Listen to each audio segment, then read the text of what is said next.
So how did I end up making Ai Weiwei, one of the most famous artists in the world, prominent Chinese political activist, these two massive wooden snakes? Well, my brother-in-law Will got hold of me and said, I've got this job, do you want it? And I said yes. No idea how to use this CNC machine I've just bought, but I went for it. So the file was sent to me. Each red rectangle is a sheet of plywood, and then there's pieces of the snake on each sheet and a load of little rectangles. And those little rectangles are what are going to connect each piece of the snake together to make it one. And there's one of them there. So they're just going to be held together with bolts, and that'll pull it all together and give it the rigidity. So I had my first malfunction as well, which is definitely part of learning. The fan fell off the stool, or I knocked it off the stool. It hit the stop button, caused a bit to snap, which at the time felt terrible, but it's definitely part of learning on CNCs, and I had spare bits because I knew this was going to happen. So when I say I didn't know how to use the machine, I literally had no idea. I had seen an opportunity to get this machine. I went for it, and for me it was for flattening big slabs. But I had a crash course over the phone with someone, and it was just enough to get me through this job. And ultimately, that's all that matters. Sometimes jumping in at the deep end is the best way. So you can see all of these little tabs getting cut out on this piece, and then one section of the snake's body.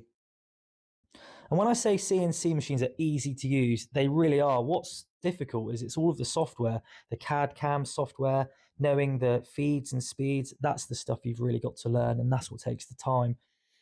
My workshop was in its infancy here, barely watertight, and I've got machines going into it. No power, running on extension leads and lamps and things. I'm cutting tubes in half here. It's a total calamity. Because there was a lot of waste, I had to go cutting some letters out on this one, my son's name, and that worked great. I'm using a 6mm compression bit off of Amazon, which worked well, and this is 11mm ply, and I'm doing that in a single pass. So funny here, you can see how slow I've got that machine moving. I think everyone starts out like this, moving the machine way too slow, RPM too high. That bit was probably absolutely scorching hot, getting worn out prematurely, but that's all part of it. So that's the last tail section of the second snake.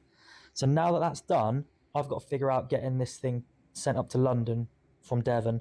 So I got a load of bubble wrap, a load of cling film, and I just packaged each snake up. So 2 separate parcels, got it packaged up as best I could, made sure I protected all the corners and things so nothing got snapped off on its journey up there. And this would have been a weekend. I did all of this evenings and weekends because my day job, I work in a hospital. So I had to find the time. And, you know, when you really want to do something, you do find that time. And we sent out with FedEx, which was a little bit of a nightmare initially because we had some miscollections and things.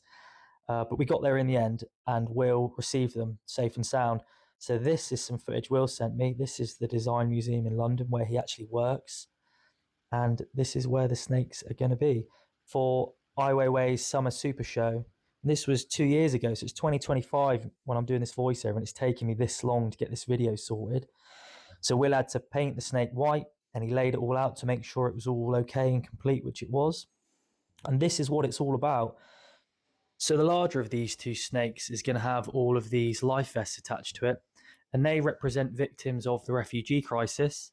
And then the smaller snake will have all of these black and grey school bags attached to them, and they're dedicated to all of the children that died in the big earthquake in China back in 2008. So quite deep and powerful stuff, really, and there's more information about it online to get a better understanding. There's Ai Weiwei, amazing guy, really interesting. I didn't know anything about him until this, so definitely read about him. He was nearly killed by the Chinese government. He was beaten badly. His studio in Shanghai was torn down, and I think he's been exiled now. But there's the larger of the two snakes up on the wall.